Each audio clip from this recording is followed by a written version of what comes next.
அந்த பெரிய நந்தி சிலை இங்க தாங்க இருக்கு. பார்க்கவே ரொம்ப பிரம்மாண்டமா இருக்கு. நீங்களும் அந்த பிரம்மாண்டத்தை பாருங்க. கைஸ் அந்த கழுத்துல இருக்க மணியை பாருங்களேன். எவ்வளவு நுணுக்கமா செதுக்கியிருக்காங்க அப்படின்னு.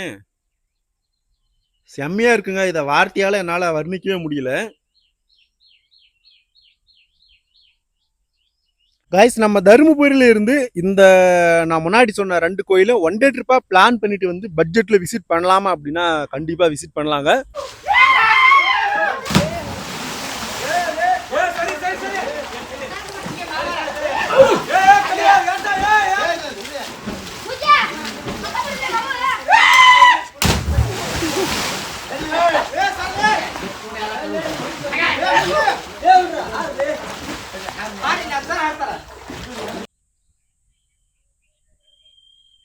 இந்த இடத்துக்கு பேரு டம்பலா. பட்ஜெட்ல விசிட் பண்ணலாம் அப்படின்னு சொல்லிட்டா நீங்க தாராளமா நம்பலாம்.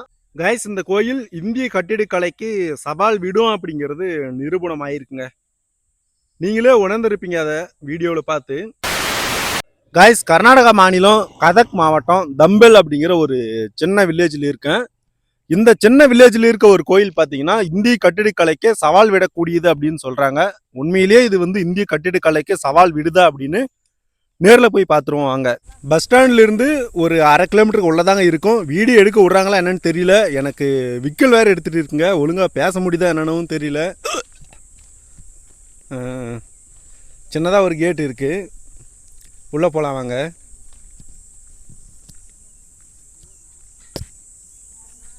இந்த கோயிலோட பேரு தொட்ட பசவா கோயிலுங்க. தொட்ட அப்படின்னா கன்னடத்தில் பெரியன்னு அர்த்தம். பசப்பான்னா மாடுன்னு அர்த்தமா. பெரிய மாடு சிலை, அதாவது நந்தி சிலை இருக்கிறதால இந்த கோயிலுக்கு இந்த பேர் வந்திருக்கும் அப்படின்னு சொல்றாங்க. காய்ஸ் தூரத்துல இருந்து பார்க்கும்போதே ரொம்ப பிரம்மாண்டமா இருக்கு. உள்ள போய் பார்த்தா தான் தெரியும் நுணுக்கங்கள் எந்த அளவுக்கு கொட்டி கிடக்கு அப்படின்னு. அந்த பெரிய நந்தி சிலை இங்க தாங்க இருக்கு. பார்க்கவே ரொம்ப பிரம்மாண்டமா இருக்கு. நீங்களும் அந்த பிரம்மாண்டத்தை பாருங்க. காய்ஸ் அந்த கழுத்துல இருக்க மணியை பாருங்களேன். எவ்வளவு நுணுக்கமா செதுக்கியிருக்காங்க அப்படின்னு. செம்மையா இருக்குங்க. இதை வார்த்தையால என்னால வர்ணிக்கவே முடியல. பக்கம் போய் காட்டுறேன் இருங்க.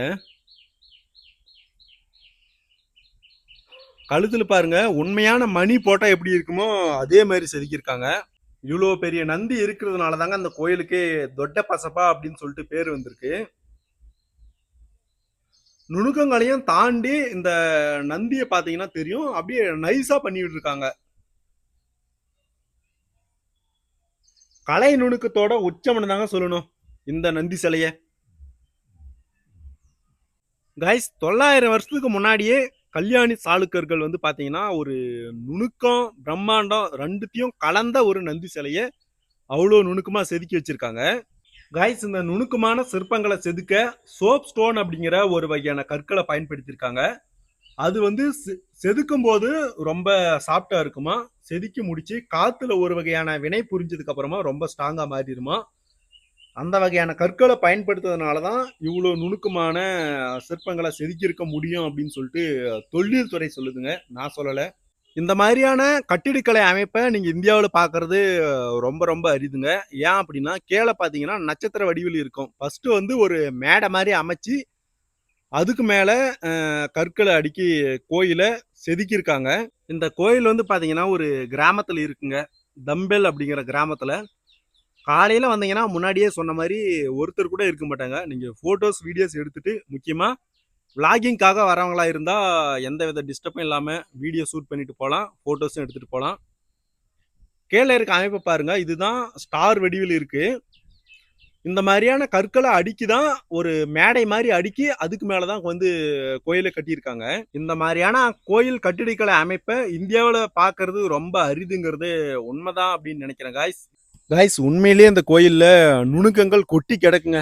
உள்ள வந்தீங்கன்னா திரும்பி போக உங்களுக்கு கண்டிப்பா மனசே வராதுங்க. ஏன்னா இந்த கோயில்ல அவ்வளவு நுணுக்கங்கள் கொட்டி கிடக்கு. நீங்க வரலாற்று இடங்களை தேடிட்டு இருக்க ஒரு ஆளா இருந்தீங்கன்னா கண்டிப்பா இந்த கோயில் உங்களுக்கு வந்து தீனி போடக்கூடியதா இருக்குங்க.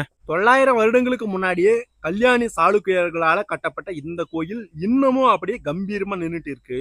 கோயிலோட வெளிப்புற சுவர்ல இருக்க இந்த குட்டி யானைகளை பாருங்க. இதுலயே வந்து நுணுக்கத்தை அள்ளி தெளிச்சிருக்காங்க. உள்ள வீடியோ எடுக்க அலோடு இல்லைங்க. அதாவது கருவறையே நம்மளால வீடியோ எடுக்க முடியாது. அதனால தான் நான் எடுக்கல. மற்றபடி வெளிப்புறத்துல எல்லாமே நீங்க மைக் போட்டு பேசிக்கலாம், வீடியோ எடுத்துக்கலாம். டிஎஸ்எல்ஆர் மட்டும் பயன்படுத்தக்கூடாது. காய்ஸ், இந்த தூண்களை பாருங்க. இந்த தூண்கள்ல இருக்க நுணுக்கங்களை பாருங்க. அப்படியே பார்த்துட்டு ஒரு செகண்ட் உங்க மனசுக்குள்ள ஒரு கேள்வி கேட்டுக்கோங்க. நவீன எந்திரமே இல்லாத அந்த காலத்துல, அதாவது 900 வருடங்களுக்கு முன்னாடி எப்படி இவ்வளோ நுணுக்கத்தை அள்ளி தெளிச்சிருக்காங்க அப்படின்னு. கைஸ், இந்த கோயில் இந்திய கட்டிடக்கலைக்கு சவால் விடும் அப்படிங்கிறது நிரூபணம் ஆயிருக்குங்க. நீங்களே உணர்ந்திருப்பீங்க அதை வீடியோவில் பார்த்து. இந்த கோயிலுக்கு பக்கமே ஒரு சின்ன கோயிலும் இருக்கு. அந்த கோயிலோட பேர் வந்து சோமேஸ்வரா. இந்த கோயிலுக்கு ஆப்போசிட்ல தான் இருக்கு. நடந்தே போகலாம், 100 மீட்டர் கூட வராது.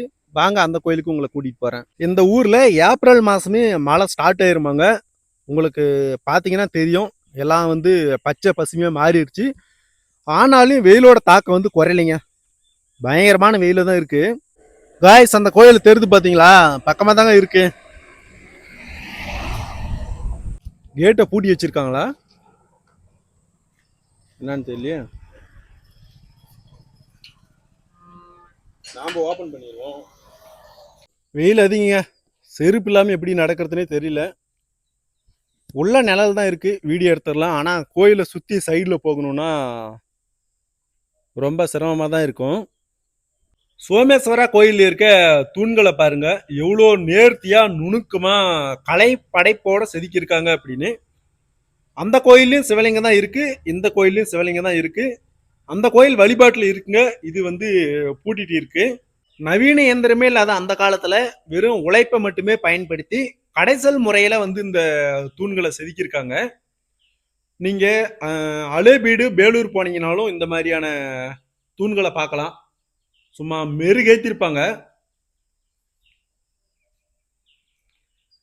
ஒரு சில தூண்கள் எல்லாம் பாத்தீங்கன்னா நம்மளோட ஃபேஸே இதுல பார்க்கலாங்க. அந்த அளவுக்கு மினுமினுப்பா இருக்கும். இந்த கோயில்ல அந்த மாதிரி இல்லை. அந்த பெரிய கோயில் மாதிரி இதுல ஒன்றும் நுணுக்கமான சிற்பங்கள் இல்லைங்க. முன்னாடியே சொன்ன மாதிரி தூண்கள் வேணா நுணுக்கமா இருக்கு. அப்படியே பின்னாடி போய் சுத்தி காட்டுறேன் பாருங்க எப்படி இருக்குன்னு. அப்புறம் இந்த கிராமத்துல நிறைய காற்றாலை இருக்குங்க. நாம சின்ன புள்ளியா இருக்கும்போது சொல்லுவோம்ல, ஏரோப்ளேன் ரெக்க அப்படின்னு சொல்லிட்டு, அதெல்லாம் இங்கதான் வந்து செட் பண்றாங்கன்னு நினைக்கிறாங்க பாருங்க. ஜூம் பண்ண முடியல. தூரத்துல பாத்தீங்கன்னா எனக்கு தெரியுது, உங்களுக்கு தெரியுதா என்னன்னு தெரியல. காய்ஸ், இங்க ஒரு கிணறு இருக்கான். அது வந்து நம்ம ஊர் கிணறு மாதிரி இருக்காதுங்க, ரொம்ப வித்தியாசமா இருக்கும். அதை தான் பார்க்க போயிட்டு இருக்கேன்.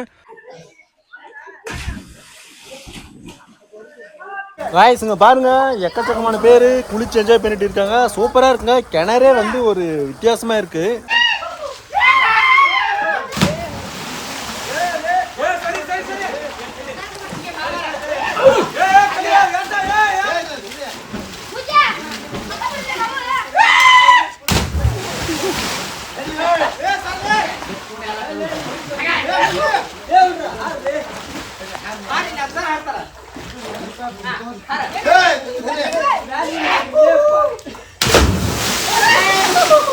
காய்ஸ், இதுதாங்க அந்த ஜப்பல பாவி. பாவி அப்படின்னா கிணறா.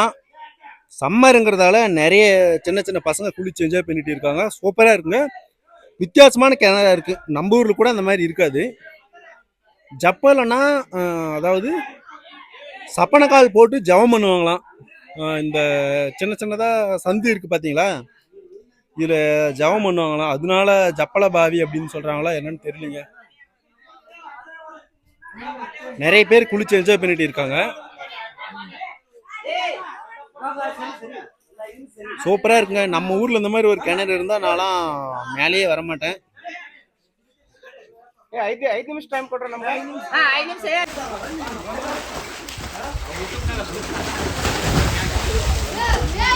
காய்ஸ், நான் அப்டேட் பண்ற எல்லா வீடியோவுமே பொது போக்குவரத்தை பயன்படுத்தி எப்படி ஒரு இடத்துக்கு போகலாம், அதாவது காரு பைக் இல்லாம பேருந்து ரயில் இதை ரெண்டுமே பயன்படுத்தி ஃபேமிலி அண்ட் ஃப்ரெண்ட்ஸோட நாம் எப்படி ஒரு இடத்த எக்ஸ்ப்ளோர் பண்ணலாம், இல்லை அந்த இடத்துக்கு போகலாம் அப்படின்னு சொல்லிட்டு இருக்கேன்.